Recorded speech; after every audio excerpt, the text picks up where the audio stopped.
you go. Okay. All right, so we're good? Yep. Okay, I think so.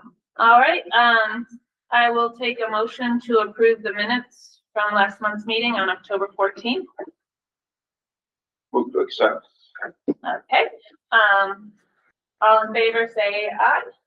Aye. Oh, I'm sorry, I meant to say, are there any changes? Sorry. Any changes? So there you I got a question. This, just before the vote on the minutes, there's 3 letters. I can't remember what they are. What do they stand for? Does anybody remember what they are? what 3 letters? No. Oh, NFD, Yeah, no further discussion. thank you. Does anyone have any changes? Okay, sorry, we'll go again. All in favor, say aye. Aye. And I will abstain because I wasn't here, so passes. Up next, we have public participation. Do we have anybody here for public participation? Nobody in person? Anyone online? I don't see any hands raised.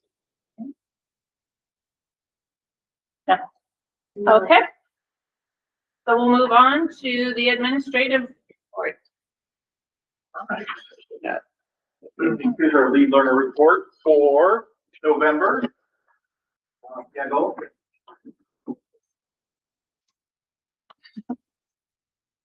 How you doing? Good. You ready? Yeah, it's pretty simple. All right, so we're gonna go ahead and as soon as that pops up, we're gonna go ahead and go over our report for the month. There it goes. So November 18th, 2025. Start off with our motto, you know what to do it.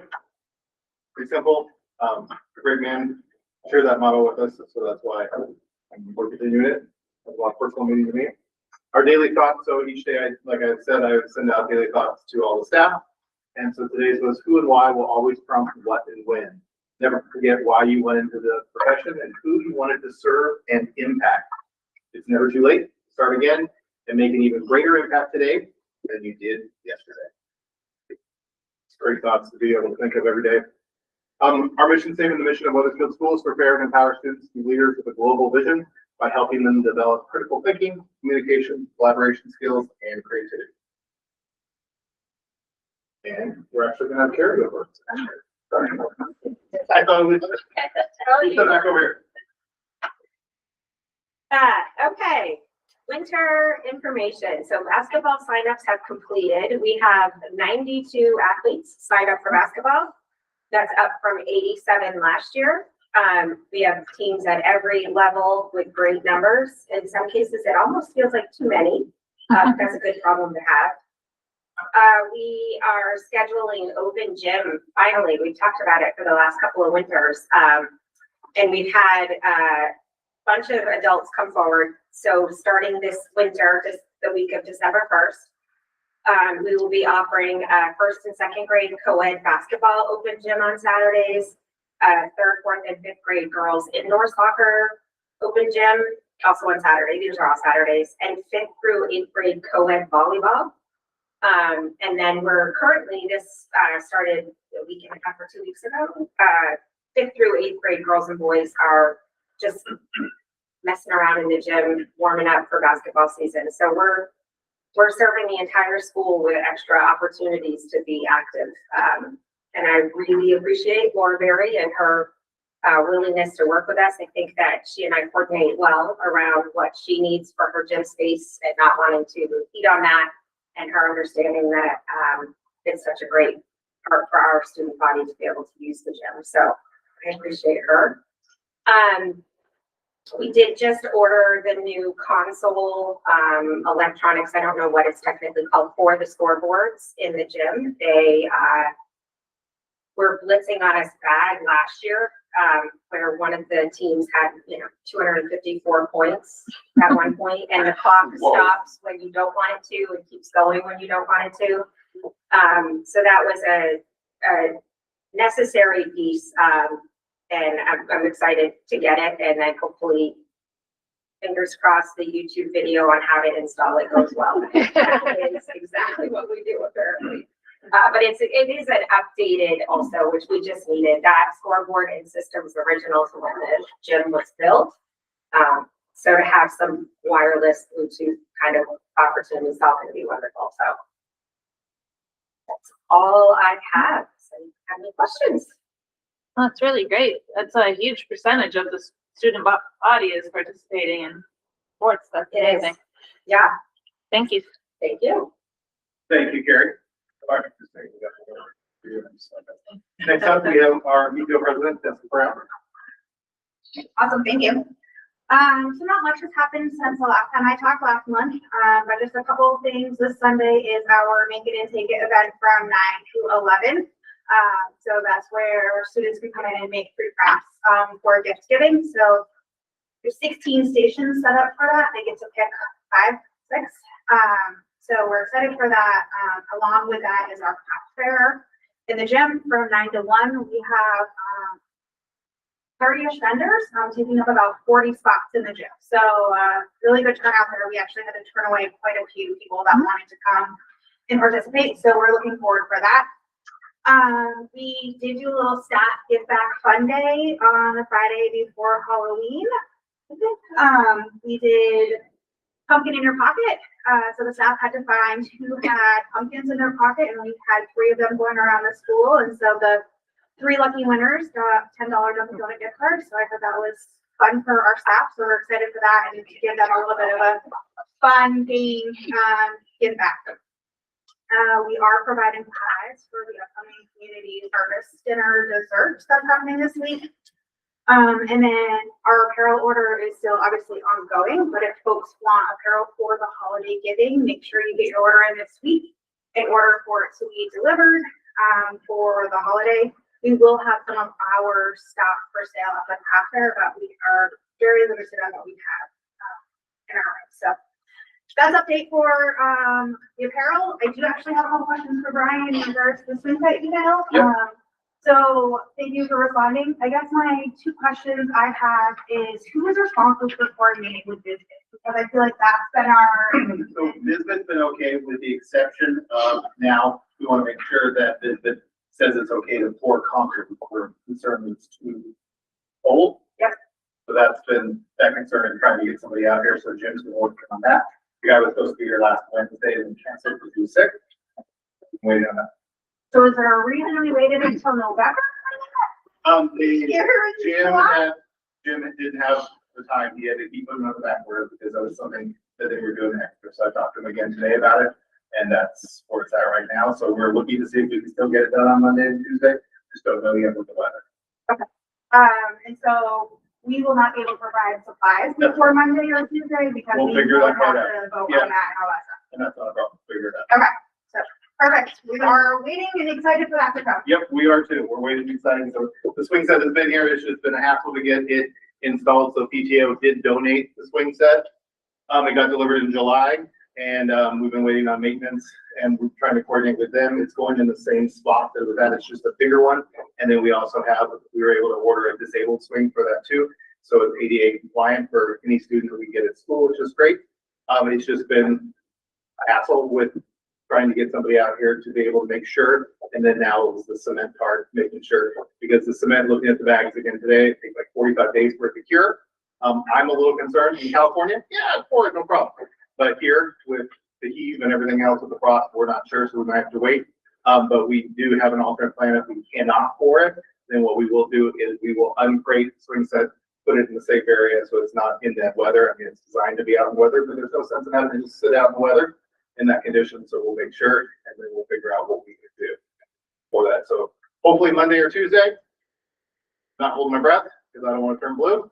But we'll see what happens on that. So, but I appreciate that. And thank you, Jess. I'm glad too that you said 5'6" and not 6'7". I was a little nervous about that. So I appreciate that. So the Jess on, sorry. No, I'm good. Okay. Perfect. Thank you. All right, now the long awaited Kendall Hughes. All right, she's gonna talk about some of our events that we've been doing at school. We're ready to go. And I'll chime in if you need me to chime in.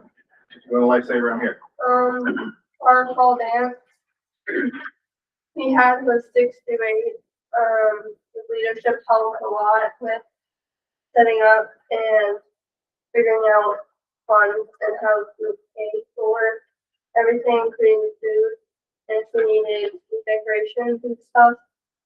Red Ribbon Week, we had kids each day wear something different, and if they did, they get a prize, like a pencil or a bracelet or a sticker or something. Veterans Day, we had people come and talk to everyone about what they do, certain people who do different things. The community lunch we have tomorrow, where family can come and even kids. Leadership is helping serve, I think.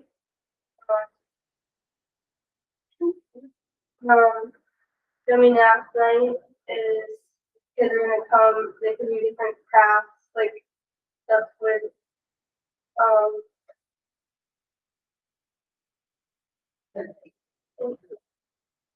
smart. And the turkey trap party is gonna be next week, right, on Tuesday, and then for K through 5, you're doing little games that all involve turkeys. We have a scavenger hunt for kids on the structure. So I think they're gonna capture the chicken things or.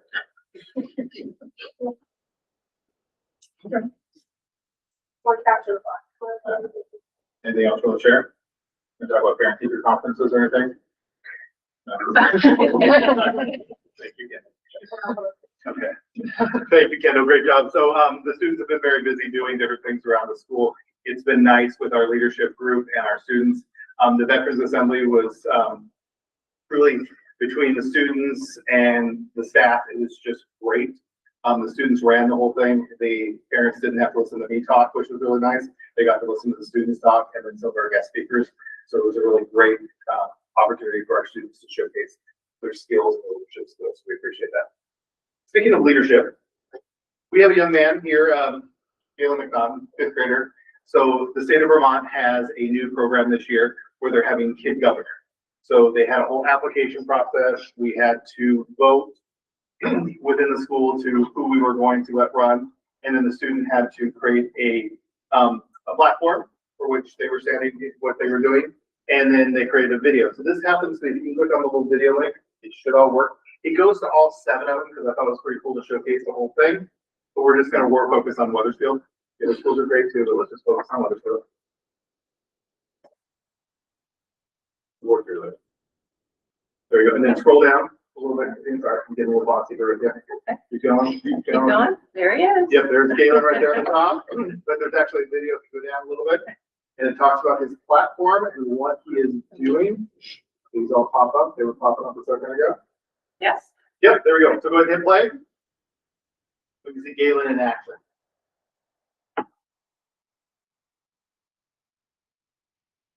See that bottom corner. It should roll full screen. Hi, I'm Galen. I'm running for Kid Governor because I want kids to have a voice in what they eat for school lunch. Come with me to explain my platform. My campaign is improving school lunches in Vermont. One way we can do that is to have school gardens. Check out ours. Here's our school garden. It looks a little dead right now, but we'll fix that up. The second thing I want to do to improve school lunches is to ban all ultra-processed food items from school menus like chicken tenders or other high-sugar foods. The last thing I want to do is make it so that a third of school lunches are locally produced. I want this to be a standard.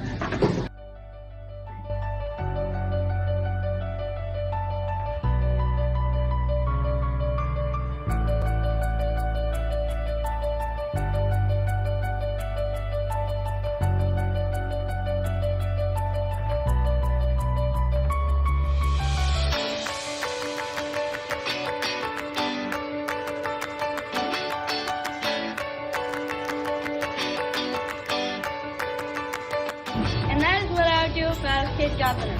Thank you for your time.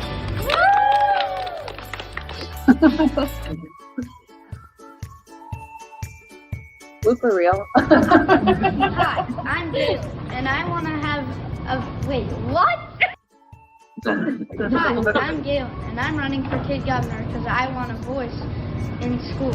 And, oh, God.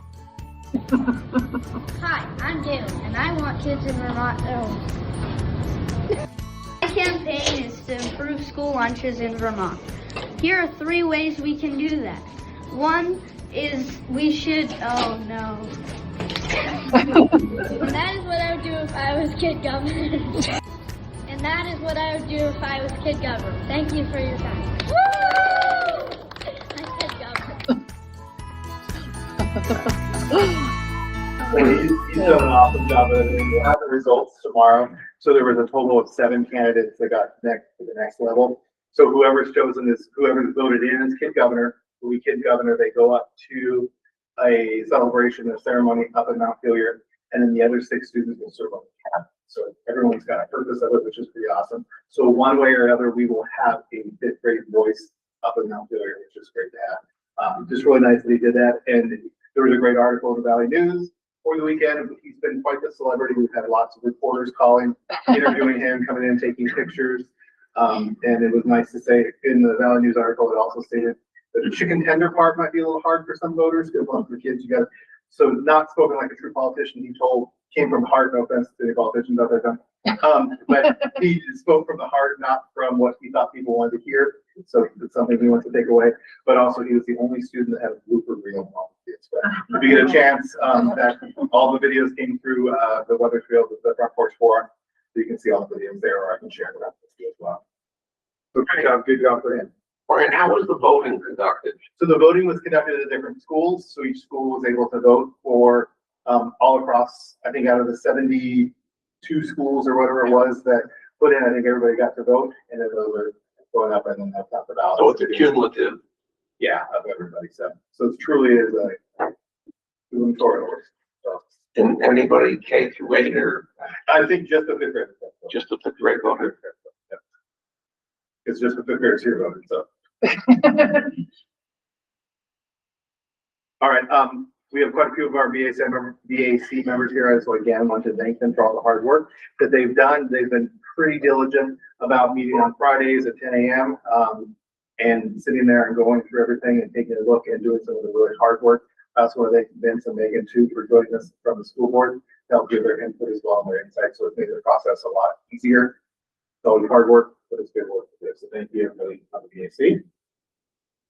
And then we did do our safety drill. So we had one last Friday. And we mixed it up a little bit again. And we had a fire drill during middle school recess time, which is always fun. But the middle schoolers did a great job. And again, it's nice to be able to see that there's a couple of things that we need still to work on, because that's why we do the drills.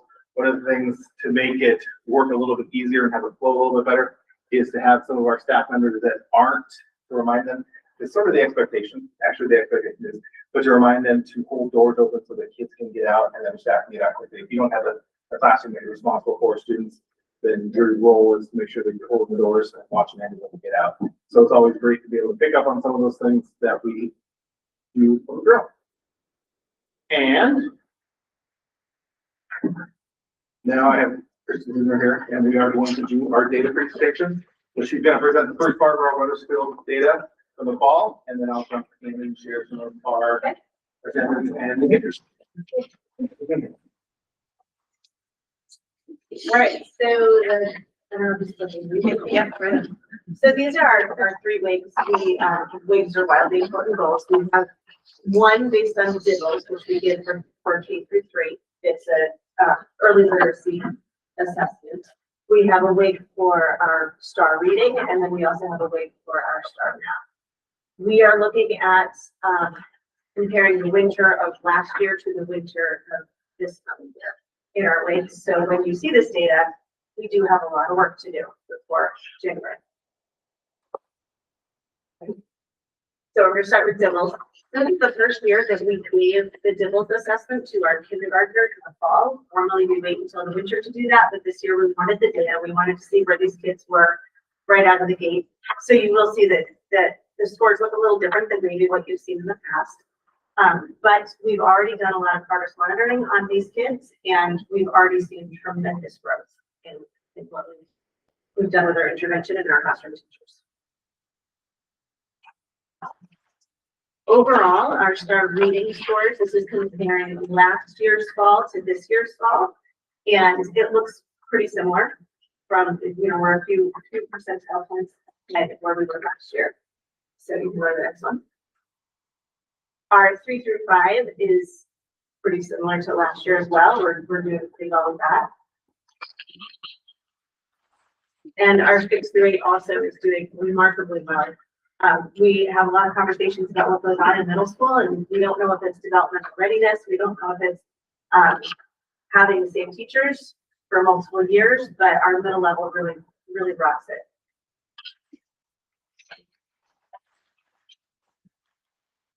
So our STAR math scores have gone up a lot since last year. We put in a lot of work.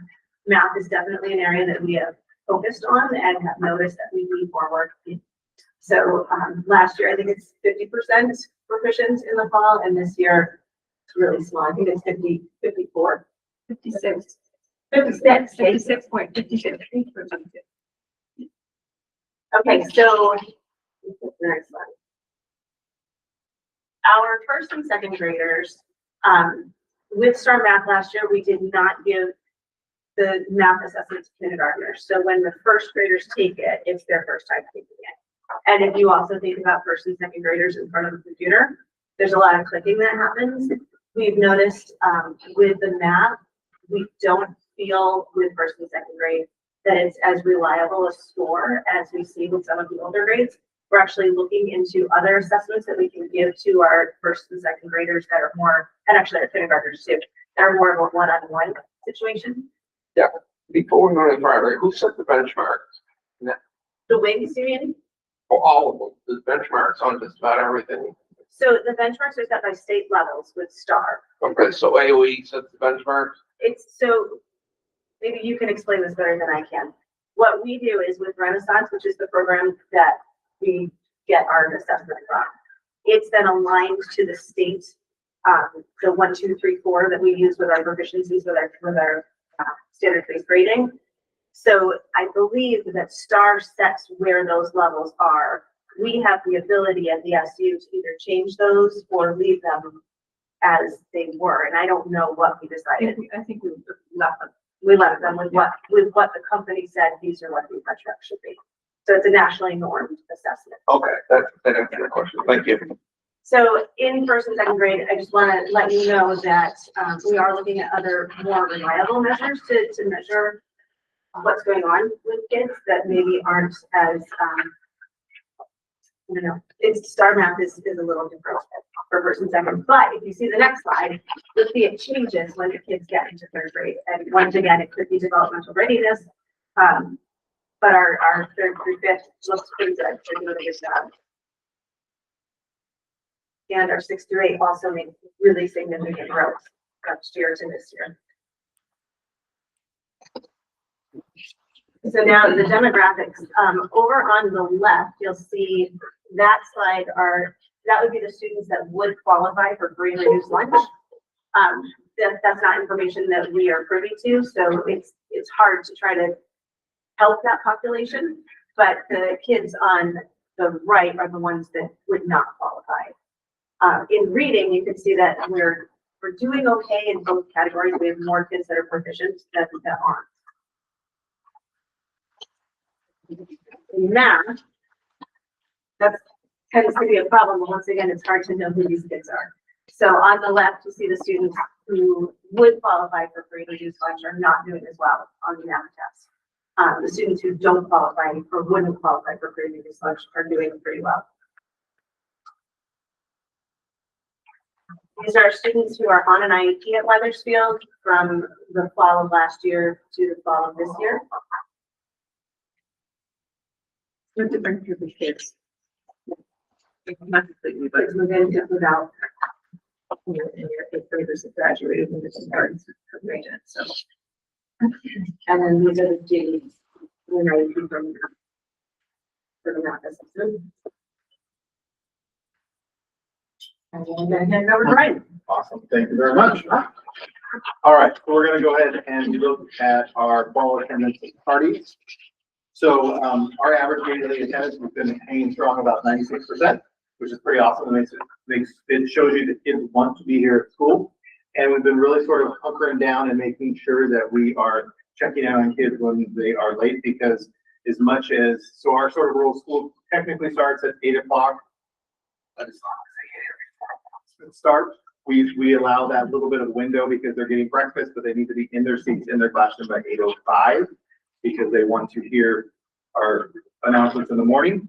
But we've been really a lot more strict about that. So our numbers have gone up a little bit in unexcused tardies. Tardies excused are obviously when parents have an appointment, have something else going on where they come in late during the day. And then middle school, the next one, again, 96%. So when you have 6th, 7th, and 8th graders that want to be here every day, that shows that we're doing something right. And then again, our excused and our unexcused tardies. Middle schoolers have a little bit more control. Sometimes because a lot of times with elementary school kids, it could be their parents are running late or something else. With middle school kids are a little bit more independent at that point. They can get to school, get ready to be here, less stuff and going out. So with that, then one of the things that we've been working on is really making sure that we are logging any and all types of behavior into Power School, because our philosophy is if it's not in Power School, it doesn't happen. So we're making sure that we are logging anything and everything. Not only are we logging discipline or student notes, we're also logging positive recognition. So this is an average of how many logs per day were put in for the elementary school, and then an average of logs put in for the middle school as well. So 100% transparent, most of those are probably disciplined, but there are definitely some positive notes in there. It's great. I have one teacher that's really focusing on, if you put something negative in, he's also finding something positive to say about a student and recognize that as well. And then we can break it down to times of the day. Right there in the middle on the elementary school side one, so that's K through 5, starting at 11 a.m. What happens at 11 a.m.? Lunchtime. Lunchtime, lunch recess. That's when the majority of our incidents happen. Lunchtime. And then same things runs sort of true for middle school. It's a little bit tighter. 9 a.m. is a little bit of a struggle for middle school. So that's when students are going from first period to second period. So we have some struggles right around in that block. So second period block, trying to look at that and see why that is. And then of course, the 10 o'clock hour as well. And then definitely lunch. We don't have that many incidents that happen during lunchtime for middle school. Great. But the elementary school one definitely signs up. And then if you look by location, so we had 64 incidents in the classroom for elementary, 39 for playground time. So more incidents, and those could be students that aren't following directions. Maybe they get up when they're not supposed to and leave the classroom to go to the bathroom without giving permission. It could be a number of things. Middle school is definitely more classrooms, and most of those are because we have that program, the Minga program, which is the digital hall pass. So if students aren't signing out correctly like they're supposed to, because we want to monitor where they are at all times, a lot of those are classrooms, or if they're just simple disruptions in classrooms. So those are being handled by the teacher. And then the next one does do a subtype of incident, so it breaks it down into those. And then since this report was running, we've cleaned that up even a little bit better, because there was a difference between the M's and just the 1-2s. So defiance and M, and defiance with just a 0. So if you go all the way to the left-hand column, then you go right about in the middle where defiance is. M was like a major, and we didn't have major events in defiance for those. And so we had to look at those and make sure that staff was categorizing them correctly. Because if it's a minor incident of a shout out in class, if it's being a little bit disruptive, not following directions, that would be a minor. It takes 3 minor incidents to be equal a major offense. The same thing with middle school. So the next time we get that report, it'll be even a little bit cleaner, because that's when we're collecting data, we're taking a look at it and saying, hey, this part doesn't make sense. Let's see how we can adjust it so it makes sense and more. And that is about it. Any questions for Kristen or myself on I have a question about this. It's just interesting. So is this which part? just like the subtype of incident, or just any of the new doing, logging in and doing it in Power School? Is the teacher themselves, like, so say I interrupted the class, would the teacher obviously speak to me, give me like a warning and then go in and do Power School? Yes. Or is this when they've been like sent to the office or? It's usually something to document a behavior that's happened in the classroom, so we can keep track of it and see if those incidents are leading up to bigger incidents.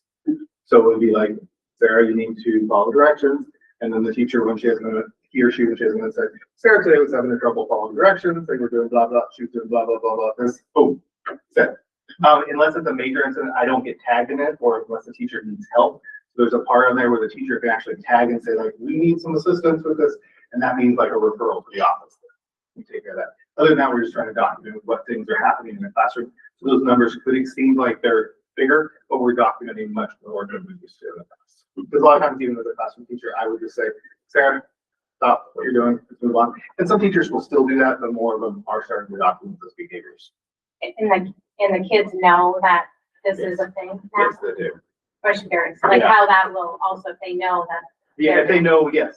And, you know, sometimes it's just documentation. Sometimes we have teachers that are calling home, especially if it's a more egregious behavior, more of an issue. If Sarah's continuing to do this, like if you have 3 times in a row, the teacher's going to give you a phone call to the parents, they'll go home and have a discussion about it.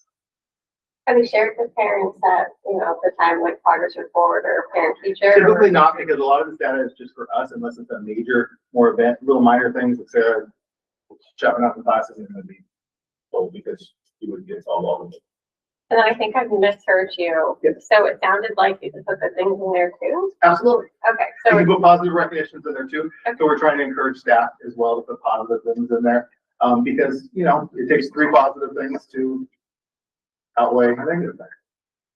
so that's obviously not following, like those are gonna fall off. Those aren't gonna be on the incident page. Right, they won't be on the incident by location. In by type of incident, go on there, like on that subtype of incident, there's not one that's positive recognition. The overall entries on that first one that I shared with you would have positive recognition in there as well. And that's something we're working on because we need to be positive and then we have a greater impact on our students' lives.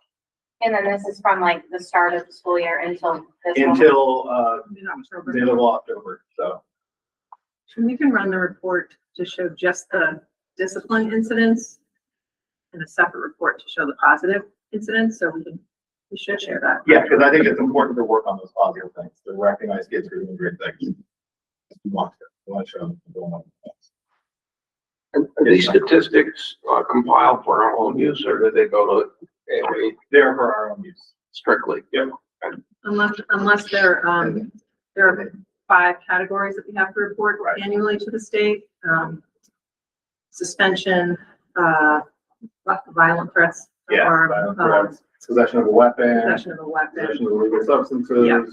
So we do report. There are some things we report. So we're watching the trending more than anything. And then that way too, we look at areas that could be problematic, and then we can adjust where we have supervision at, see what we need to do in those areas as well. Just like, for instance, we have back in the back of the school, we have a little red wall that's an interactive wall for younger students. Middle school really has no reason to go back there.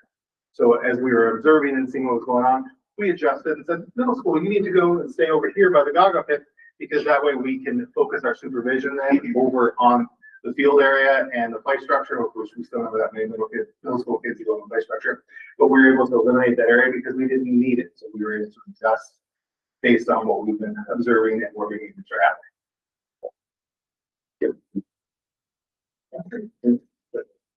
Kristen, for the free and reduced, that's K-8, right? So the only way, because you can't, right, identify that is to improve like the overall scores of which you'll help. Right, and it would actually be 3 through 8 because it's only our star data. Okay. Thank you.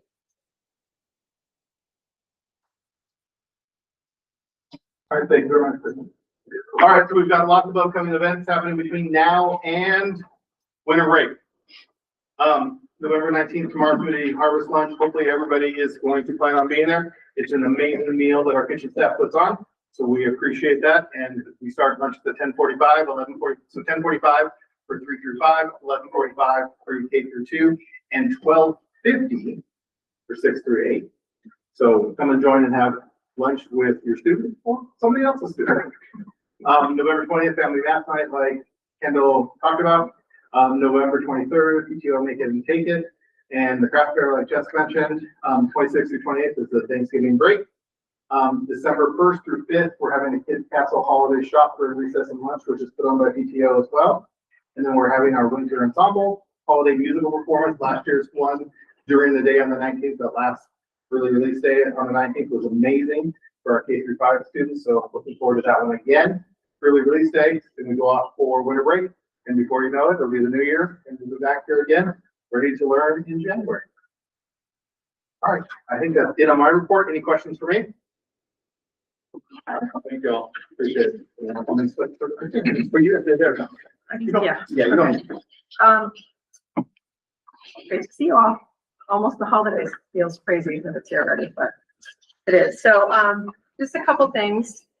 I wanted to touch on the behavior work because that's been ongoing across the SU. It's one of our focuses this year. And a positive, last month was anti-bullying month, and we had some students who created a bullying video. I think I sent it to him or sent it to you. And Brooke, our communications director, helped record it and create it. So it was a collaborative effort. It felt really great that the kids were really standing up to bullying and creating a presentation to share out on that topic. Brian shared some of the behavior reports. What we're doing as an administrative team is around every 6 months, we sit down, we dig into the data, our own individual data, school level.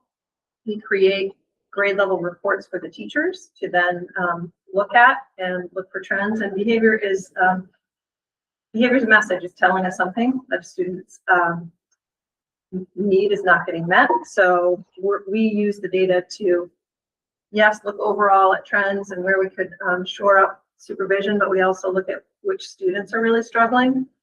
And we have our multi-tiered system of supports. We can talk about students and potential supports around behavior as well as academic needs. So we did that in October. That's why the data was from October. We do it again, I think, right when we get back from the Thanksgiving break. And as Brian shared, while we were diving in, we noticed that the system wasn't doing exactly what we wanted it to do. So we did go back in and align every behavior in our behavior matrix in PowerSchool, which that wasn't the case. We learned. So that the report will look a little bit different, but very it'll be more representative of what we're seeing in our schools. So that's actually been really informative work. I think even the teachers enjoyed looking at the data and seeing what's going on with kids. You mean every 6 weeks, Christine? Yeah, we're gonna say 6 months. I was like, oh. No, Okay. yeah. That makes it cool. When you said we're going to check out after Yeah. November, I was like, I think she needs 6 weeks. Yeah, yeah. Thank you. Yeah. I just wanted to clarify that. Yeah, and we've had this, it's a PowerSchool plugin. It's called MBA Behavior. We've had it for a few years, but we haven't really done our due diligence in using it, and staff are really stepping up and implementing the logs, which is critical in being able to get the data. So kudos to them. It does take time for sure. And the other nice thing about it that we're using this year is when a staff member logs an entry, they can tag different people on that entry who need to know. If it's a major, it goes to Brian. They also call the office if it's a real major, so we know. But the administrators and the SCIs can go in and respond with how the follow-up has gone. So the teacher, it closes the loop. So teachers know that they're not just filling this out for nothing. The administrators are doing follow-up on the behavior, which is great. We also purchased the MBA attendance plugin this year, and it's just up and running now. So there was a notice in my newsletter, I think last time, that it's there, and it allows parents to go into the plugin electronically and call their child out for sick or whatever the reason is. So parents don't actually have to call the school anymore. I asked today, have parents used it? And the team hadn't looked yet because we just started it. So that's a new plugin. It also gives us a lot more data around attendance and tardies, which we're collecting information on. So we had to set thresholds as a team. What is tardy? How many tardies before a parent gets a notification that your child's been tardy to class a couple times? So it's mostly middle and high school, not so much elementary, but so that's new, which is great. The audit, I said this at the SU meeting, but the auditors were here in October. They spent 3 days with us. They did not have any material findings, which I think has been the, I don't know, Larry, 10th year, 6th year? Since fiscal year 19. So It's fiscal year 19. We haven't 6 had years, 6 fiscal any years. material findings, which is kudos to our business department. They do an excellent job. And especially Deanna Crowell, who uploads all the data for the auditors before they even come, and then answers questions while they're here. So when those results come in, we will post them on the website. They're posted. The results are in and they're All posted the on the website. Thank you, Larry. Now it's Scotty, Harlan, and Weathersfield. The SU is the last one. Last one. All right. Okay, just a quick update. I'm sure you all have heard, it's been all over the news. The redistricting task force met earlier this month.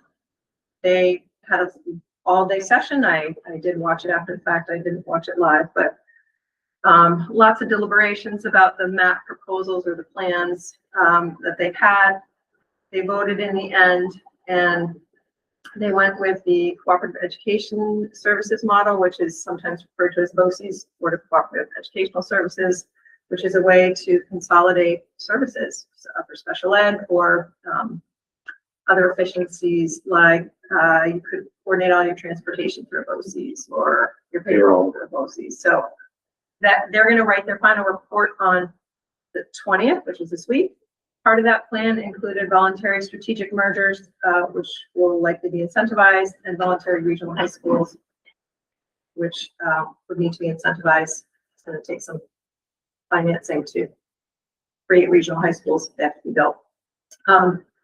That's not the end of it. It goes to the legislature and they have the authority to make changes to that plan. So we'll see what happens. I'll keep you posted. I do have a couple maintenance updates. I don't know if you want me to do them now or wait until is that okay? So I talked to Jim about the wood chip boiler. So you approved $17,000 out of your capital reserve funds. And I believe he said that was to fix one pump. He was able to fix 3 pumps with that amount of money. There's still 1 pump left to fix, and Jim's waiting on an estimate for that, what that will cost to fix the final pump. He said they're up and running very well, better than they have in a long time. The other piece to mention is a new control panel. He had stated the control panel is getting old, and it will need to be replaced, I think, in the next 2 or 3 years. The person that he works with, Matt Colburn of Messersmith, recommends that we don't buy used parts for the whole wood boiler, because if you buy used parts, the software is not supported, and the company that he works with won't be able to work with them with those used parts. So the estimate for the new panel is roughly $25,000. Mark thinks, in the next few years, you should think about replacing that. But the cost would be about $25,000. So that's good news. And it's good news that the pumps are fixed, 3 of them. Jim also wanted me to let you know that he's been working with Efficiency Vermont, and they are going to pay for the replacement of the lights. We have until the end of 2027 to get that done. And they're going to replace them with LED bulbs. Jim is going to, if there's an opportunity over the breaks when there are no kids in the building, they might come in and do a section of the building at that time, if there aren't other priorities that take place. If that doesn't happen during this year, he plans to do it this summer in the buildings. Do you know, Great kids. is this just a bulb replacement, or are they taking the ballast out? I think I don't know, actually, John. I can ask that question. I do know that. You know? Oh, yeah, because I wasn't on that tour. Yeah. It can be both. They can get the ballast, the bulb without the ballast, or the bulb with the ballast, to replace it, John, and it's deciding what they're gonna do. And it's urging that you get the ballast out of the circuit. A, to use juice, and B, when they fail, the light goes out, and then you're supposed to hire an electrician, which gets expensive. Okay. I'll let Jim know that. as well. Okay. And they're all 18 years old. Yes. Okay, and that is the end. Any questions for me before we stop sharing the screen? Right. Okay. So up next, we have our items for discussion. We have the SU budget update. Oh, I forgot to mention something. Thanks, Larry. It was in my notes. It wasn't on the screen, so that's why I forgot. Jim shared that, one of our maintenance, staff members are going to get HVAC trained through Visbit. It's not gonna cost us anything. It's gonna take a year, but once, it's John McKinney who works for us. Once he has his certification, it will, reduce the number of times that we have to call control technology. So we'll have somebody on site. We may still have to call them for larger things, but, John will be engaged in, that coursework over the next year, which is pretty exciting. Yeah. So thanks, Larry, for reminding me. Okay, so SU budget update. So just bring over some things. This has been on the website for a few months now, but just wanted to go over some things that are different about this year's budget book than last year's. One example is that I added in, this was brought up last year around town meeting, was the questions about the statewide bargaining process for school health insurance.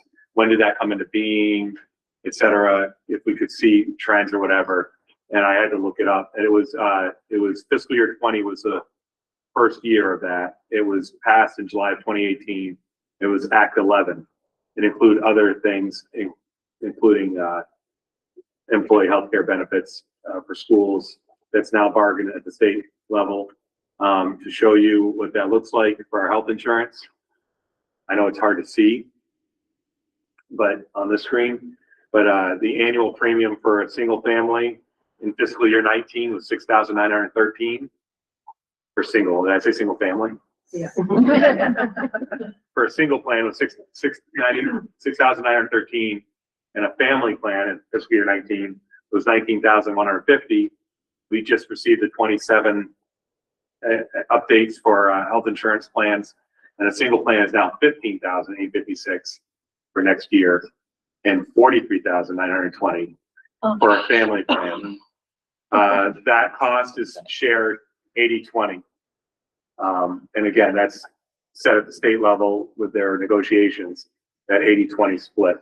So the local district or the SU, depending on who the employer is responsible for 80%, and the employer pays 50% of those monthly premiums. But that's the total cost of the annual plan.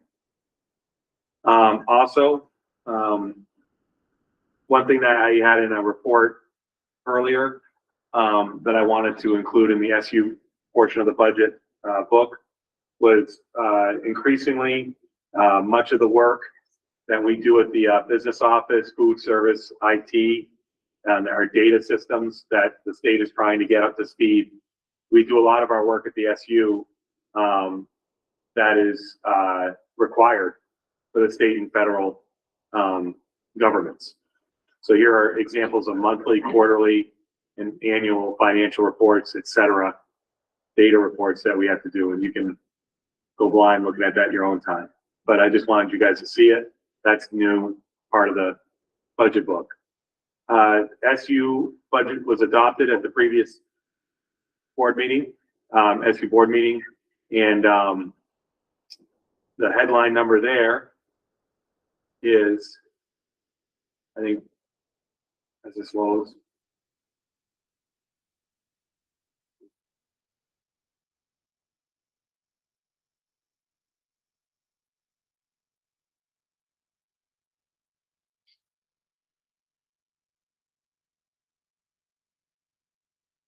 The headline number is, we go down to this chart down here.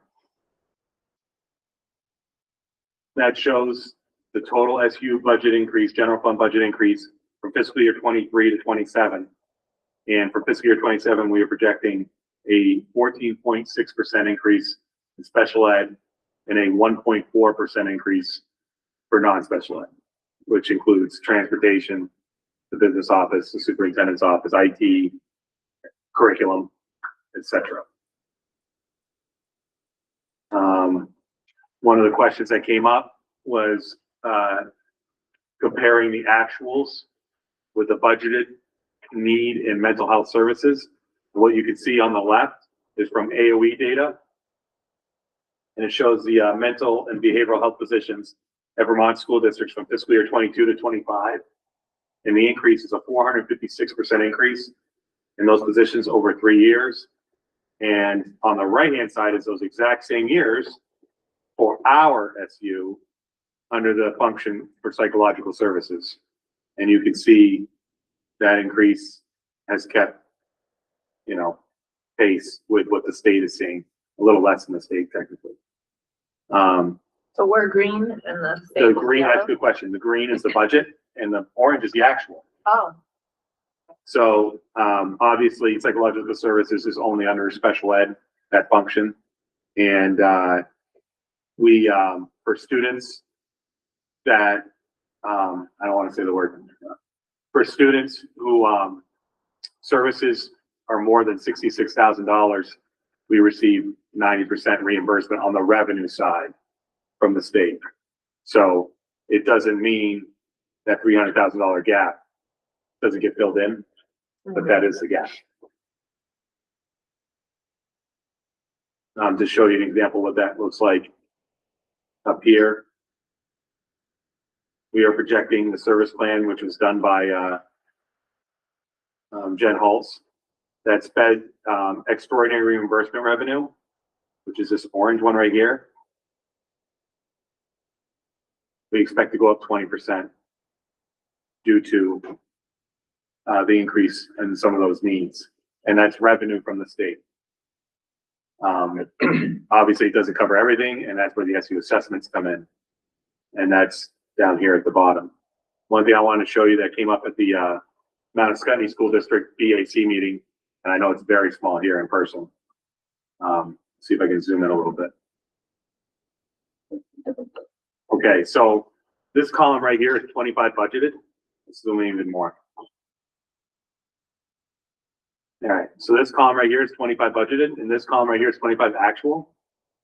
And if we go down here to tuition to approved in-state, tuition to out-of-state, private schools, independent schools, these are special education placements.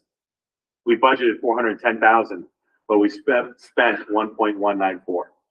Now we ended the year at let's call it 1.2 million in fiscal year 25. That's last year. But if you look at the assessment,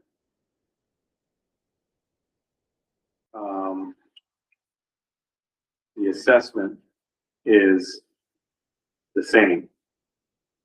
We were able to cover that with, once I find it. Right, I go past it already.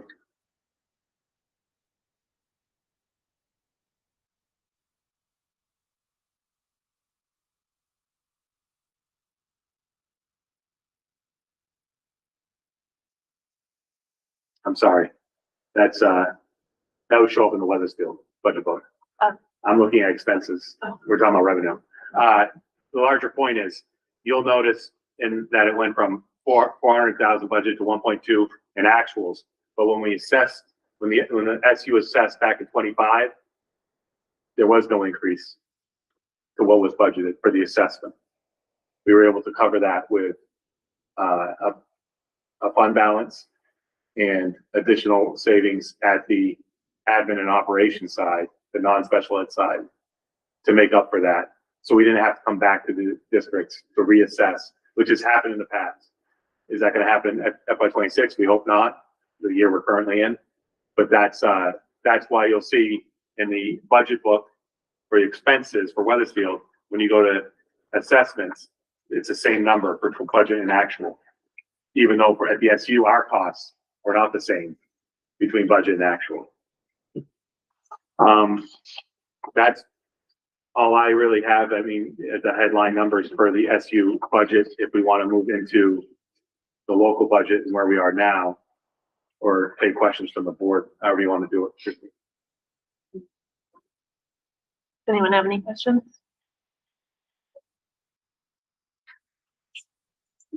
So in your board packets, and I don't want to steal the thunder of the BAC, but in your board packets, this is a Weathersfield local budget, and I think it was Chris who had the question, if I could lay it out in different ways to take the increase, the budgeted increase for Weathersfield this year, and break it out by what percentage of that increase are the biggest drivers. And looking at the pie chart, it's the same chart, whether it's the stat column or the pie chart, doesn't matter. But you can see out of this, the 17, 11.92% budget increase. The 11.92% budget increase, out of that 11.92%, how much is the different factors? And I broke them out by factor. So SU special education, which we've talked about, is 4.6% of that increase. High school tuition is 2.56% of that increase. Negotiated salary increases are 2.36% out of that. Health insurance is 1% of that increase. SU admin and ops is less than 1%. Non-health benefits, which kind of go with negotiated salary increases, like FICA, is about 0.38%, and miscellaneous is less than, almost 0.5%.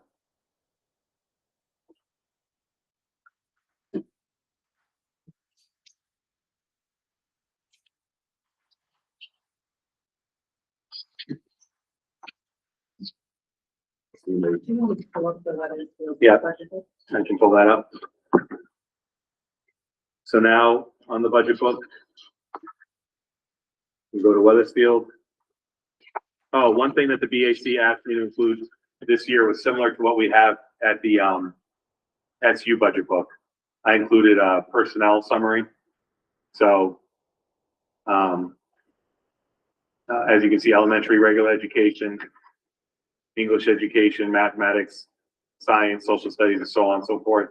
This gets a little confusing because we have a K-5, 6-8 model in our SU, and the state uniform chart of accounts, which we have to use, does it K-6 and 7-12. So, but when you see mathematics education, that's basically 6-8. Science education is 6-8, and so on and so forth. And you can see all the positions down there. And then, so that includes the 31.4 FTEs that are for Weathersfield School. Those are non-SU positions. Those are local budget positions. And then if I click on the general fund, you can see the headline number here and everything that makes it up. As you can see, most of,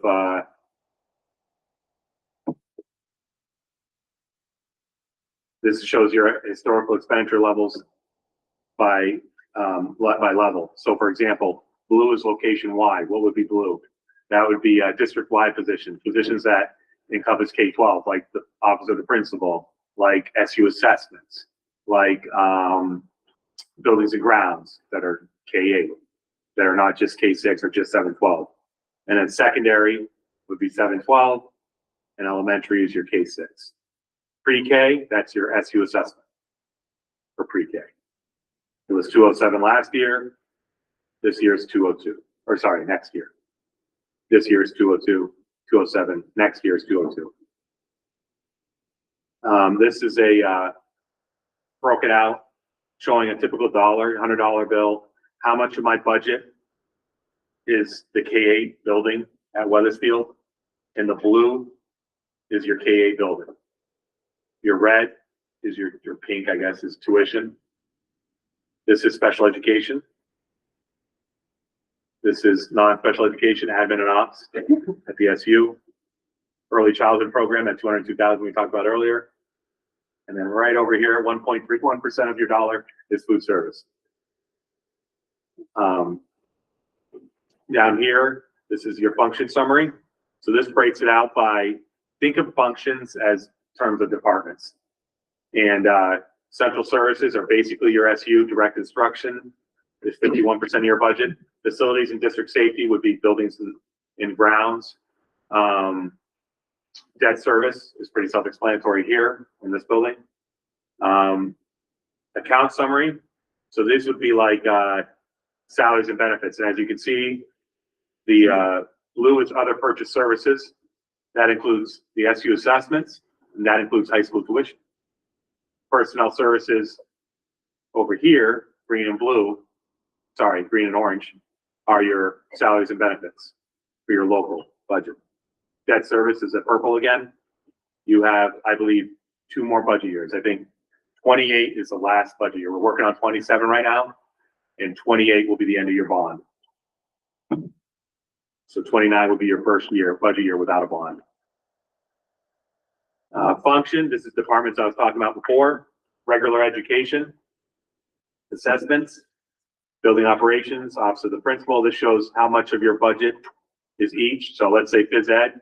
Phys ed is 1.39% of your budget. Health services, that's your nursing, your nurse, school nurse, etc., and all their related costs under that function. Transportation, that would be non-SU transportation, $12,000. So that'd be like field trips, athletics, transportation.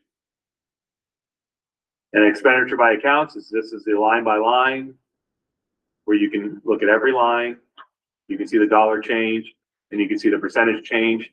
And if you look at the dollar change and you see the big numbers, that's basically how I built this for Chris.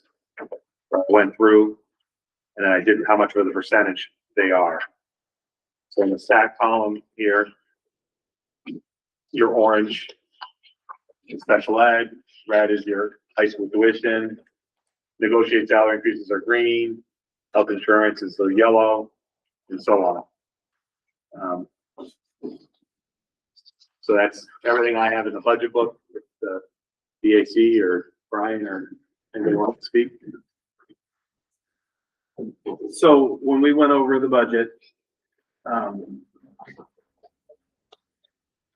know one of the goals was to keep things as status quo as possible. If we accomplished that. And to keep the building in great shape. We accomplished that. The one thing that we didn't quite accomplish was one of the goals was to set it, our increase under 10%. We were able to get down to 11.92.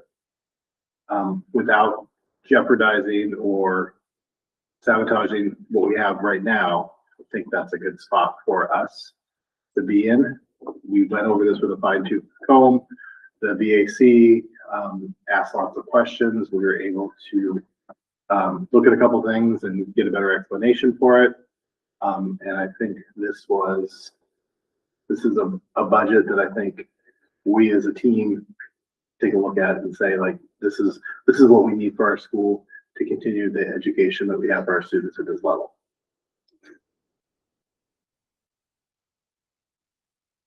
Okay, were there any suggestions for any possible cuts if, say, the numbers come in and they're not looking great? Yeah, we do have a couple of plans. Okay. We as a group decided let's keep those plans because that's anytime we do any large cuts to make up and get it down by 10%, that's gonna be personnel. Yeah. Because that's where we can cut, and then that's gonna directly affect the classrooms. Last year, when we cut custodial staff and we had to really step it up a notch to make sure that our building was maintained the way it was. And we didn't feel that we could do that. We felt that we were sort of bare bones. And I also want to keep cuts as far away from classrooms as possible. So we have ideas. You have ideas, We okay. have ideas. We have plans. Because we may need them, but hopefully not. But- Hopefully not. Just want to take a moment to thank the BAC group, really engaged, the amount of meetings and the discussion, that was really great. And I just want to make a point, you know, when you're looking at this, and I agreed with Christian's recommendation of stacking it, I think that's really powerful, Larry. So thank you for doing that. When you look at what we have for wiggle room, it's so small. There's nothing that There's nothing on here that we have control over except for whatever maybe miscellaneous is.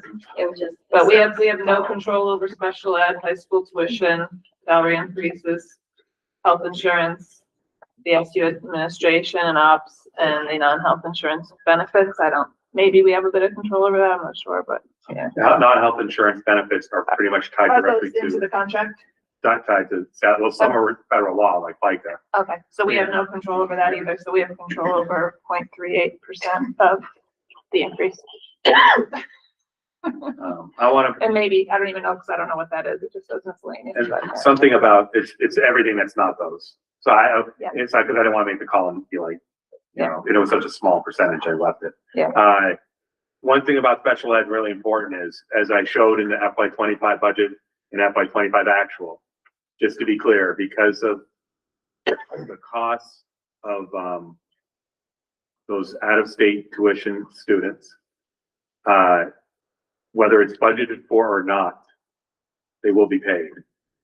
So it's sort of like what's happening in 27 is when we built the budget in 24, those costs were not there and they came in at mid-cycle. So that's why the actuals went up. And, so it's, it's not a saving grace or anything, but when we build 28, they're in the budget finally, because they came mid-year of the 24 cycle, if that makes any sense. And how much, Larry, just my knowledge, do we get revenue for those? That's not the 90% you were talking about, correct? Those tuitions to out-of-state Yeah. placement, if, any services, including tuition, that is over 66,000 per year, we get reimbursed 90%, which is how we're able to keep the assessment steady. I have to build the budget based on those needs now. I can't. Yeah. So that's why the assessment goes up. So out of we would pay the 66,000 and then anything above that? You got it. The SU would pay 66,000 and anything over that, let's say it's, I'm gonna pick 100,000, for that 40,000 difference, give or take, would be reimbursed 90%. Every quarter I submit to the state a report, one of those quarterly reports that the state requires. I go, student by student in the SU and we track everything. So we're able to get as much money back that we can get. And that's how we're able to keep, even though the even though the special ed actuals went up by that amount, your assessment in 25 actuals did not go up. And we were able to not reassess because of that tracking and because of that revenue. So we hope to do the same in 26. But in 27, we're building the budget with those costs in, and that's why you're seeing such a significant special ed, the largest special ed increase we've had in 7 years. And for high school, go ahead, John. When the auditors are done and we know which side of zero we fall on, if it comes out of the deficit, are we required by law to make up the deficit in this budget, or can we let it roll through? You could do it as it depends. So we could do it as a reverse revenue. That money. So that would be the proper way to do it. I would do it as a revenue, but a negative revenue. I call reverse revenue. It's a negative revenue. And so let's say you ended the year with a $50,000 deficit, and that's how you end 25. I would do it as where you do prior year fund balance. Let's say you have $50,000 surplus. We would do the prior year surplus of $50,000. I would do the exact same thing, but it would be a negative $50,000. So we're taking it away from the fund balance, but you would pay for it because it's a negative revenue. Okay. If that makes sense. So that's how we would deal with that. Weathersfield ended 25 pretty much right on. So I don't think you're going to have a significant surplus. I don't think you're going to have a big deficit. You're going to be right on. But even if it's 10,000 in the red, someplace it's got to be made up. If it was a smaller number like 10,000, I would do the negative revenue because it's so small. I have to account for it, and I would account for it by counting it as a negative revenue. It would go against the fund balance as we build the 27 budget. That would, if it was a much bigger number, we would talk about it separately, a separate agenda item. But anything like 10,000, 15,000, less than 1/10 of 1% of your budget, we would just do as a negative revenue. Second question, Yeah. and maybe Christine be best to answer this. Mhm. 73, we've been concentrating on the redistricting, but there's a lot of provisions in that as far as tuition. Does any of it kick in this? Next year? No? Not even the out-of-state tuition part? I know that the kids that are in out-of-state can stay there, but let's say your 12th graders or 8th graders that are transitioning, aren't there some restrictions on where they can go? They can go to, New Hampshire schools next year, if that's what you're asking, out of state, public schools. Okay, Yeah. and that's a little bit off subject anyway, because the tuition wouldn't be that much different, whether they're across the river. or Sure, on but this it's side of money the river. going out of the state to a different It's state. money leaving the ed fund. Yep. So I'm sure it'll come up, but, it's my understanding that next year they still have a choice outside of the state to public. To public, not to private anymore. To public, to public. Okay. Weathersfield doesn't send many kids out of state, or if any, We sent two last That's a year, very small amount. to public. not to public. Private, Yeah. yeah, so they're grandfathered in until it graduates. I think I have one or two in the position. That's it. Public. Public. Oh, that's a good point. You're seeing a draft, it's November. It's early for the local budgets. Are we gonna see massive swings of this 11.9 without something else? No, I think this number is gonna be around here. But the tuition numbers, right now I'm using guesses. So as Springfield, for example, or Woodstock announce their tuition, then I'm gonna put in the real number. I've been pretty good at hitting close to the mark, so, because I'm using last year's number, I'm just adding 5%, 4%, depending on what we're looking at. So I will update as the announced tuition comes in, these budget numbers will change until we go to print, and then I can't change them. And once again, it doesn't affect our budget, but in a couple of weeks, we're gonna get something from GFO. that Yes. Could be not good news. That's correct. For one letter. The yield does not affect the budget, but affects the tax rate. Do we know what the per pupil spending limit is for this for the 2027? Yeah, so 1 second. It's, I want to say 331, but don't hold me on it yet. This is an estimate. This is not the actual, this may be the final number, but it's an estimate, 16,331. So, I'd have to look at last year's budget book, but, that's per LTW ADM. So if you go over that, So every dollar over that, you get taxed an additional dollar. and what, do we know where this budget puts us? Or So not? last year, you were barely under the threshold. Mhm. This year, you would be over the threshold. To what extent? I don't know yet. That has to do with the yield, Mhm. and it has to do with the, no, I'm sorry, the yield comes after. It has to do with the LTW ADM, the student count. Mhm. So I'm using last year's student count. Do we anticipate our student count being drastically different this year? Or, I would not anticipate it being drastically different. so it was a pretty good estimate to use last year's. Yes. It'd be great if it was higher. And we were slightly under though, right, for our assessment, like Weathersfield, you said it was the first time it's dropped in 9 years. So we're Yes. paying actually like slightly Yes, less good, for like yes, the Sarah, first good time. point. So for the last 4 or 5 years, I've been doing the SU budget. We do our SU assessment based on LTW ADM for special ed and for admin and ops and for early childhood. And so if you picture a pie, Mount Scottney pays most of it. Heartland and Weathersfield pay the smaller portions. And as a percentage, assuming the budget was flat, which is never flat, if Weathersfield's budget goes up, if Weathersfield's enrollment goes up, relative to the others, they pay more of the pie, and that's what's been happening to you roughly. It's been, but this year, this 27, it's gone slightly down. Weathersfield's, that's based on last year's LTWADM, Sarah, relative to the others. Right.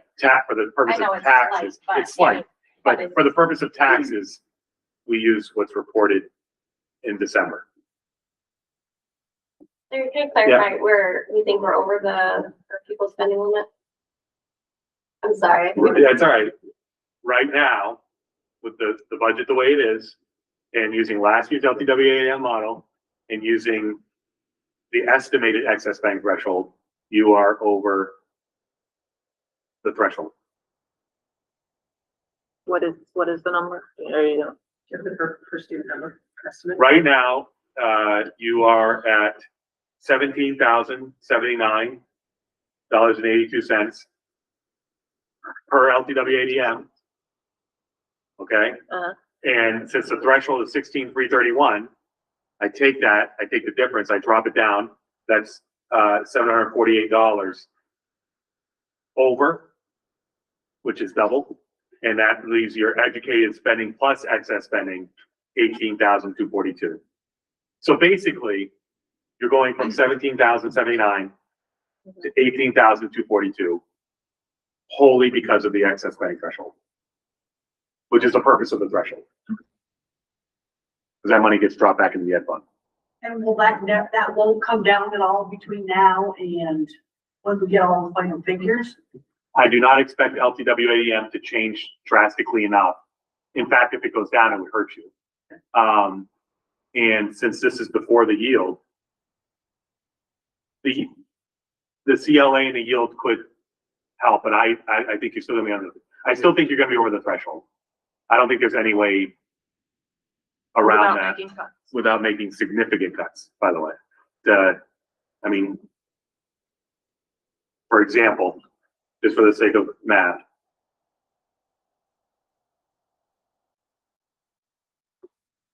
if you cut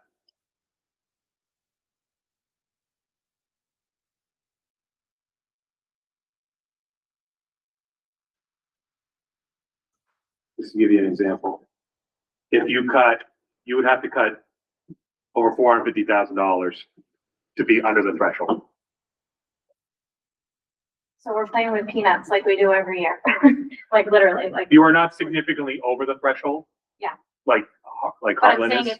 if we make cuts, it's like last year, it was like $56,000. Like it's cents on cents. Like it's not, we'd have to make hundreds of thousands of dollars to drop these numbers. That's correct. And that's. In order to get under the threshold, you would have to, it would have to be 400 some odd thousand dollars. That would be significant, like, Yes. as we know it. And this is an assumption, but I'm gonna bet that our situation isn't a whole lot different than most schools in the state as far as hitting the threshold. It's not going to look as different as others. So, Yeah. yeah, I Any mean, chance of them adjusting the threshold? it's possible. That's what they could adjust. So it's an estimate. And Heartland, for example, in your SU has been over it every year since except when it was waived during COVID. And Mountain Spending School District is not over the threshold ever. And then I don't think for 27 they're going to. Who do we lobby to get it paid? Is that the legislature or is that the? I don't know if it's, I think it's based on CPI. I think it goes up. The reason why it went up is it's based on, a mathematical model. They would have to change the model. Huh? If that makes sense. What was the threshold last year? It was 15. Yeah.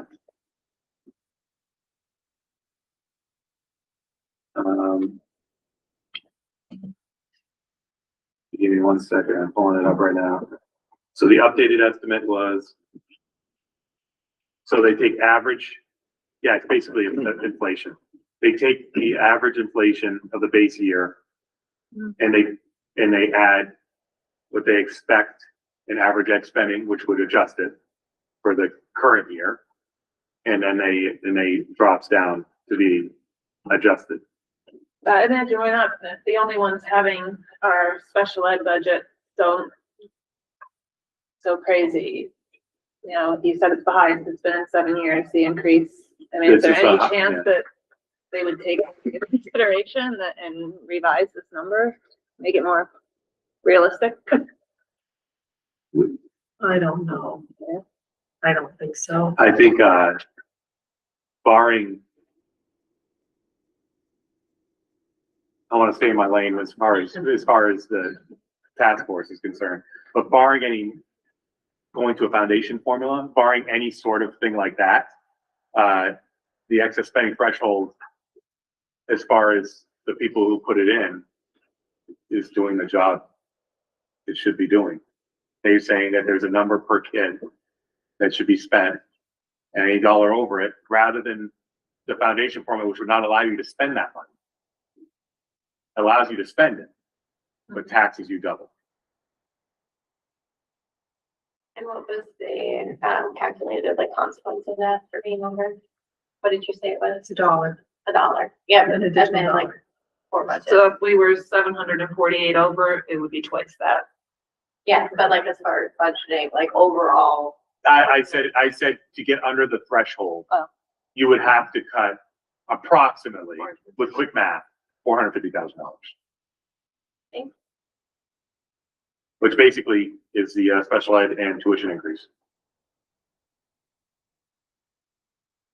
Which I think reinforces what the budget committee has kind of, you've seen the number.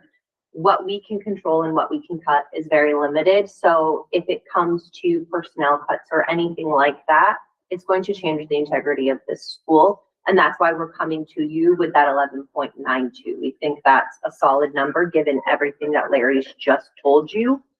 If we cut anything more than that, we're changing Weathersfield. And I think obviously from a budget committee standpoint, we want to make sure that you understand that, and somehow to also make the community aware of that it's very limited. We're already bare bones. We don't want to make it any more drastic than what we need to at this point, which is why we came to you with the 11.92. And there's a pretty good chance the state isn't gonna have that magic pot of money to shift money over either, which is gonna happen. They've said they do not. They bought down tax rates the last 2 years.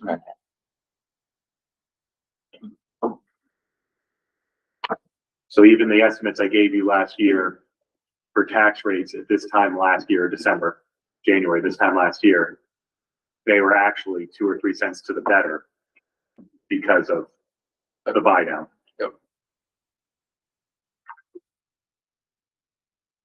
which we said was going to bite us this year. Yeah, exactly. It's why, whenever there is a surplus, We were not in favor of that. We were, yeah.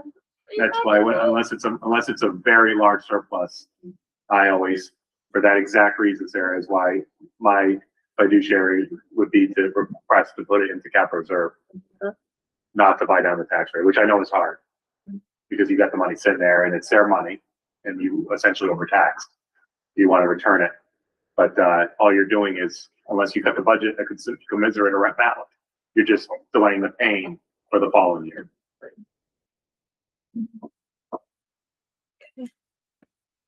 All right, well, I guess, does anyone have anything else? I guess we wait for those other numbers to come So in. what we would like to propose to is a team of the APC, because I know our next scheduled meeting for a board would be on the 9th.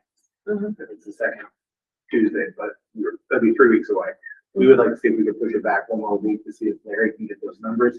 That gives us an opportunity as a BAC to take a look at those numbers and see if we can come up with anything else. So we're proposing that we have our board meeting on the 6th. I think that's a good idea, to have the numbers before our next meeting.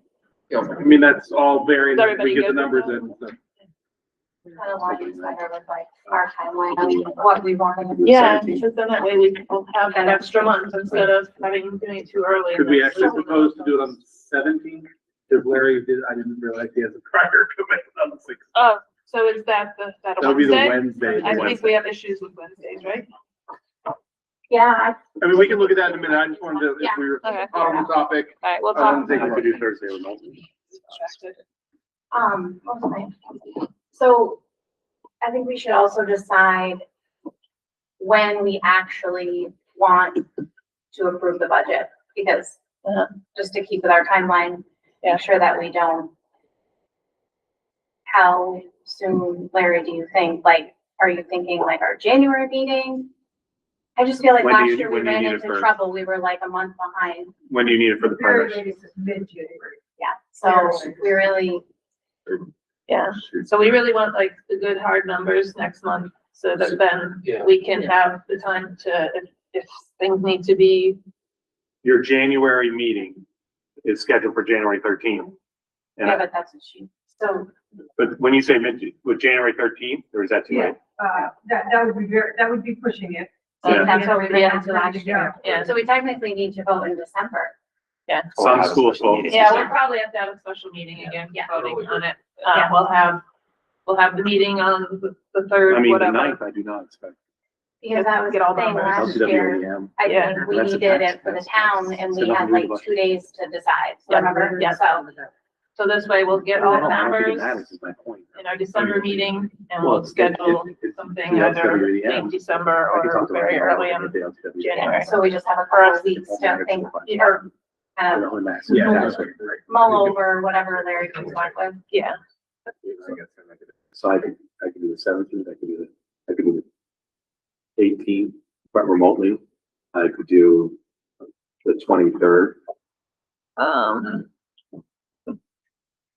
So the question is, okay. Obviously, you want to stay with the Oh. 24th. Yeah. Are we so what, we want to work out what day our meeting is gonna be?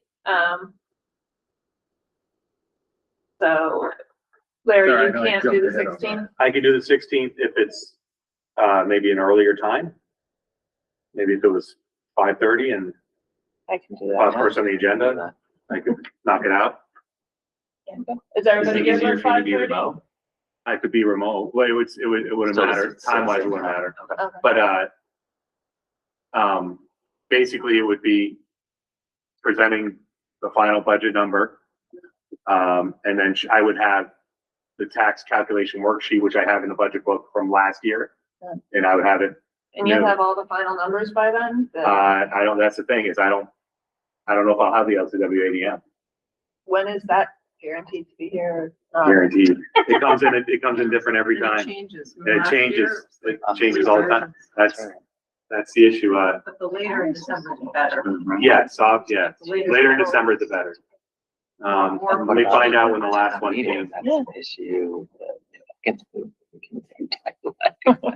Yeah, I don't think it's gonna, one of us. It's always been that way. Hey, Jerry, you thinking like January 7th? Well, I don't know why I think the 17th in my head from last year. Was it like January 17th that you? It depends how, it's Last week. presented to us, like the way Larry presents it in the budget book, goes to printers, Mhm. they have to reformat it, so that takes a little bit of time. They're used to it from last year's budget book, but when they reformat it, sometimes it takes a little bit of transition to look at it, to improve that. Yeah, I actually wanted to, we can talk about it later, Larry, or maybe with Christine, as far as the budget book, as far as the town report goes, the book. I feel like what we gave them last year, since we can only do black and white, I think we could, the charts really don't show up and don't make any sense in grayscale, so, because they're so similar, you know, the grays. So if, yeah, just get rid of all the graphics, I think, and just have the numbers, but. I could see what you're saying about the, I could see. We can talk about it. Yeah, We I don't could, need to- about the pie charts, I completely agree, but the non-pie charts, the columns might work. Yeah. Yeah. So We just to can give look it you, over and just to talk. give you an idea of my life in December, January. Okay. January 31st was last year's LTWADM. Oh, January 31st? That's what I'm saying. We're already in print. That's why they're all estimates. The state constantly updates the LTWADM and Okay. they finalize it around late January, early Feb. So I guess what I'm trying to get at is there will be no difference whether we meet at your regularly scheduled time or January. The only difference could be if they change the yield, I guess, in the interim. But they're just as likely to do that after January. Well, the yield really doesn't come out till May. the actual. The actual yield doesn't come out to, yes, June, yeah. So We'll know the projected by our next meeting. yeah, but I remember 2 years ago, they changed it literally like a month after they announced the initial one. There's always minor changes, but I guess that's what I'm getting at is I'll have an LTWAM estimate in December. I will not have the final one. Okay. The printers would already be printed. All right, well, Right. when will you have an estimated one? I feel pretty, if this is the only reason to move the meeting, I would suggest keep the date and I'll communicate as we get closer.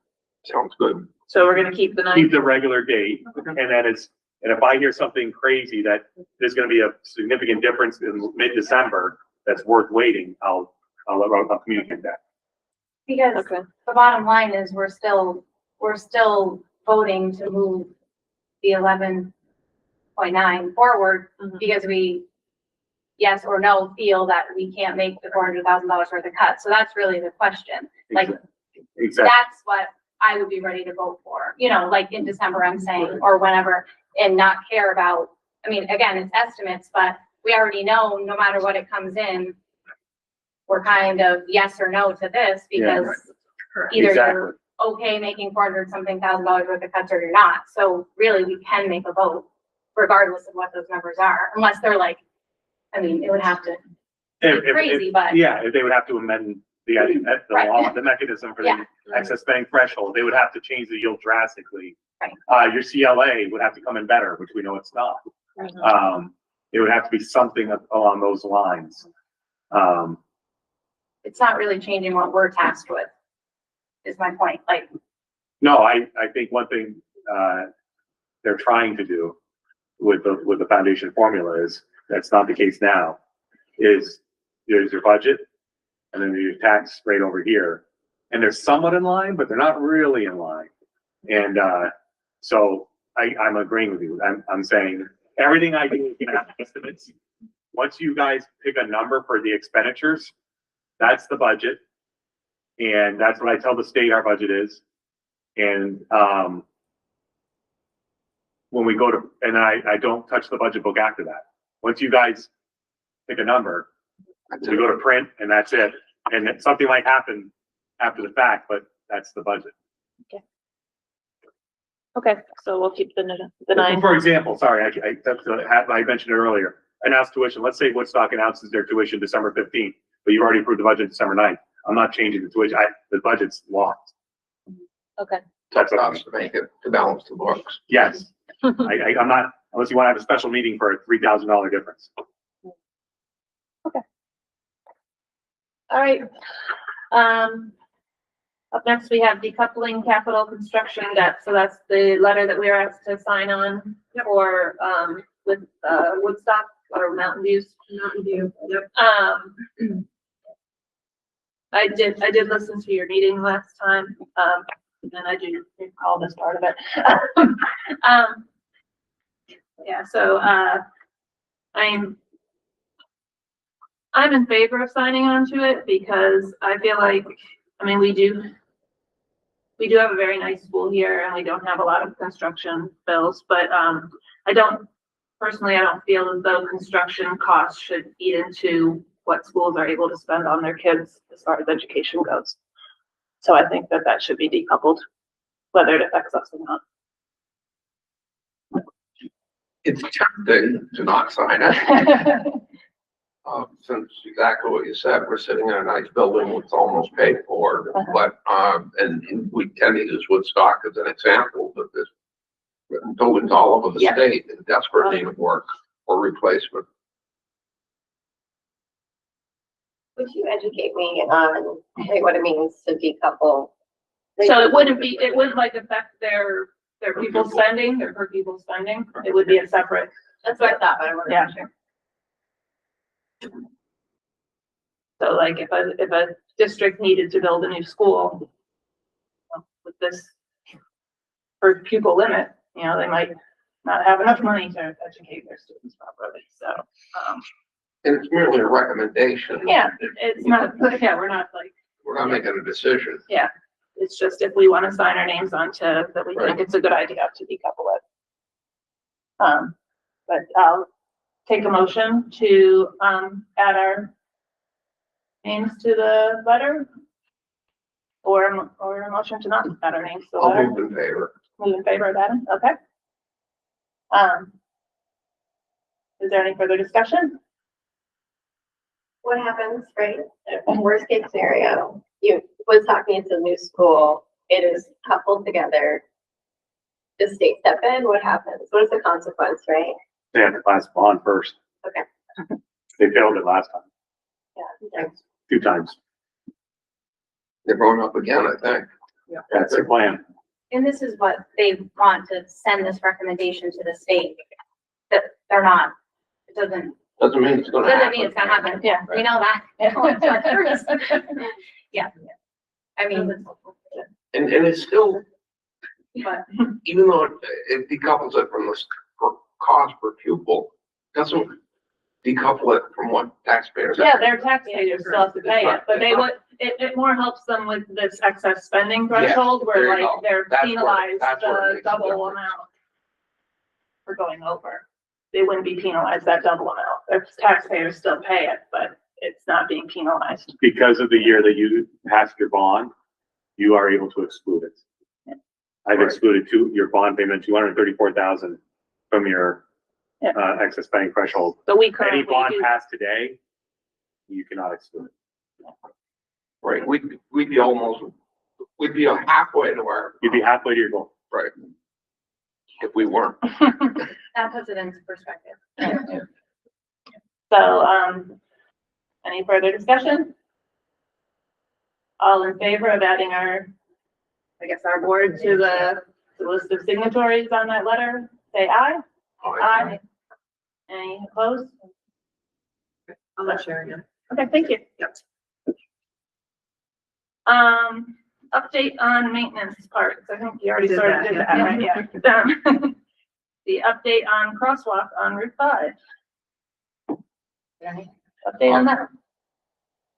What are we on? The update on the crosswalk. Oh, I went, but that's gonna couple in with this, select board report. Okay, well, they're together, so we can. Yeah. Yeah. And I did go in and present it to the select board, even though I wasn't on the agenda for some reason, which I think we have remedied. You're behind the podium from my view, luckily. She's shaking her head up and down. And I would like the board's permission to work with Brian to draft a letter to be ready for our next meeting and take it to the select board so they can hopefully write a parallel letter. Rather than either one of us taking the lead, we'll kind of do a parallel approach, send it into B-Trans, find the right people, make sure it lands on the right desk, see what happens. After a meeting, I asked my husband, who works for the state, to ask around, so I think we have a good lead on where you need to go. So, it's buried in my email, but I will provide that. Thank you. Everything's a help. We're trying to do He is a civil engineer for the state. for B-Trans. Yeah. Good. John's like, "Can I have the number?" Don't give John too much information. And as far as the rest of the report of the select board, I briefly touched on the SU budget, only giving out percentages. I didn't get into the details. But I emphasized very strongly that the admin part of it was the numbers we just heard and the special ed. And I invited anybody to attend some of the meetings. If they got any ideas, please bring them forward.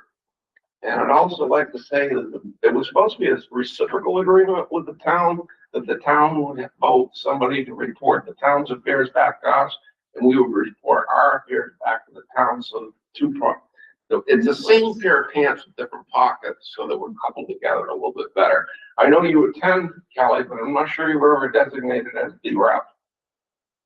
But I'm gonna be honest, I actually told the board that I thought it was a conflict of interest if I was to present the town to you guys or me to the school to them, because I work for the school. Understood. So I don't know, I haven't asked it, nobody else has volunteered to come. Hard to believe. Okay. I'll ask again at the next, I was really sick the last meeting and I just. Bye. You barely made it out the Now, door. Monday's meeting, I'll find out if anyone wants to. Well, just remind them that that was part of the agreement, that there's been a lot of criticism. What are they doing? What are they doing? And unless we couple the two, boards together, at least at this level, especially this time of year, Yeah, it would be very helpful. if Dave Fuller was doing it before, then he didn't run again, so. Right. Um, Anyway, messages relayed. Yeah. yeah, anything else? No. Okay. Do we have any reason for an executive session? No? Okay. Setting our next agenda, so we're gonna go with the 9th at our regular time and place and everything. We did want to, John had a future agenda item we wanted to add, and maybe, I don't know. Do you think next meeting is good, or I don't know how Let's much get the time we budget have? behind us. Get It's the bu- not, it's not imminent, but what Yeah. I sent out to everybody, and I didn't want, you can't start a conversation on any outside of our meetings. The SU, we voted in favor of supporting, Mountain View, Hartford, and us, as at least Talking. the concept of combining. And with this redistricting map having kind of fallen on its face, whether or not we want to pursue that and ask through our reps to the SU, possibility of maybe working some budget numbers to see if it even looks like it would save a penny. I guess it would kind of depend when it's gonna be being discussed at the SU, because we probably should discuss it here before it's further discussed at the SU level. It hasn't come up. Yeah, okay. It hasn't come up since the, Since the meeting in September which, or end of August, I forget, either you late know, August. it'd be interesting to hear. I know that meeting took place because people felt like if they were gonna be forced, they wanted a choice. Uh-huh. They're not gonna be forced, but they still wanna make that choice. I guess that's the question. Yeah. It hasn't, it's not on the agenda. at this point. Okay, so, yeah, so let's get the budget behind us. So, It's not time sensitive. yeah. Yeah. So, so the December 9th meeting is gonna be budget, Budget. right? And anything else that needs to be discussed? I had in the notes board engagement check-in as one of your goals Oh, yeah, for next month. yeah, we could do a board engagement check-in. Okay. Yeah, see what people have been up to out and Well, about. hopefully we'll have lots of engagement This week, pushing this right? budget. Yeah, So, I mean, that's everybody's job. Just follow up on, so at what point to communicate back to the board, like to Anne Marie, about moving the meeting? Would it be if I don't receive any LTW ADM numbers by the state by then? Like, let's say it's December 5th and I haven't received anything. Okay, Would you want me to say, let's move it, or would you rather me, I think we're saying we can't do much, so let's just move on. let's just have Okay. a meeting? we'll just have it, and then if we have to have an emergency meeting, We can have an we emergency. can have an emergency. Okay, thank you. Okay. Of course, if we don't have anything budget related to talk about, Well, we not did- that much of a meeting. It's like, a good- again, it's a, Weathersfield wanted to have their budget presentation in November. Yep. So now it's out in the public. It's been on the website for a month. Mhm. It's on SAPA, people are gonna hear this and, I think until the tax rate numbers I know. become real, I don't think anybody really focuses on it until they hear that their tax rate is going up. So are we going to vote in December 9th to? Well, we'll hear it. If people feel like they want to vote on it, then we'll vote on it. If people feel like Because they it need sounds like time, we then can't wait we've until left the ourselves January that meeting. time to think about it. Which is what ended up happening last year, and we had like 2 days to figure it out. Yeah. So we I really think need it's to good vote that, in yeah, so, December. well, we'll vote in December, but I'm just saying, like, if we don't feel ready to vote at that meeting, since we moved everything up a month, we have that time the other time now. Yeah. to set an emergency meeting, or not emergency meeting, but to set a special meeting, a week or two later. And, we could think about things if people feel like they're not ready to vote yet on the 9th. We have that time, but if everybody feels ready to vote on the 9th, then we'll vote on the 9th. And so to be clear, we're looking at the, what, 11.92 is what we're looking to potentially vote on the 9th. So Yeah. roll it over. If you're not ready, we'll Right. go into an extra session, but that's what we're voting on, right? Yeah. So, I was just thinking for agenda purposes, Yeah. like, I, Yeah, yeah, we probably should have a possible vote. Yeah. Yes, Yeah. yeah. yeah, put, It's gotta go to December. is there anything else that we need to talk about in December? We also talked on the VAC about getting the word out Yeah. for people Oh, to, yeah, that's- so yeah. socials, the sign out front, Mhm. whatever we need to do. if Yeah, you have more yeah, we should ideas. definitely talk about ideas for Yeah. getting the vote out, yeah. Brian was kind of, well, we did talk about that. quite a Yeah, bit, we talked about, taking, We could- doing a road show and going different places and Yeah. talking a little bit about the budgets. So, yeah, so should we, how are we gonna put that together before December? A road show or Well, I don't think we whatever, need to do the road show until after we decide on the budget. Yeah. and That's the know- March, Okay. right? That's Yeah. right, that's right Yeah, right. prior to the vote. Yeah. So, yeah, so we will talk, that will be one of the agenda Put that on items. the is- agenda. Yeah, we can make Vote that out. on the agenda, yeah. Vote out. And then also the presentation, because John had mentioned to me as well for on the 28th, when we have our town meeting, about board participating a little bit too in the presentation. I know two of you aren't gonna be there, but we do have a quorum for For what? the town meeting day on the 28th. Oh, Because yeah, that's during our spring, or not our spring break, our winter break, or February break. Yeah. So 10 a.m. 10 a.m. on Well, 28th. not very long. Because our winter I mean, break that's is you, like, we should. later this year than it has been in the past. It's, yeah, That no, gives us it's a time state, for next year. it's the state agreed to have the same vacate. Oh, that's great, yeah.